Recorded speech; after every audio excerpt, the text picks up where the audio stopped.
La comunicació d'arquitectura es basa molt en la creativitat i en la imatge, no? Aleshores, potser hi ha altres àmbits professionals que, diguem, és més intangible el que venen. I en canvi, en el cas de l'arquitectura, no sé, comparat, per exemple, amb un despatx d'advocats, els advocats venen coneixement i venen expertise, però no és tan tangible com amb l'arquitectura. Aleshores, jo crec que la principal diferència és aquesta, no? I també el gran repte és aquest, perquè els arquitectes en general és una professió que utilitza un llenguatge i utilitza una manera de fer que en moltes vegades queda més allunyada del que la gent coneix i aleshores a vegades es fa difícil entendre el seu llenguatge. Per tant, el repte també està cada vegada més en parlar més per als teus clients i per la gent que t'envolta i per la societat en general que no pas tant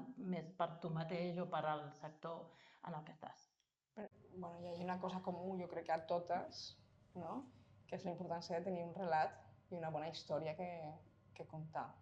I això és el que també treballarem al curs, no? Com buscar aquestes històries dels teus projectes o de la teva feina.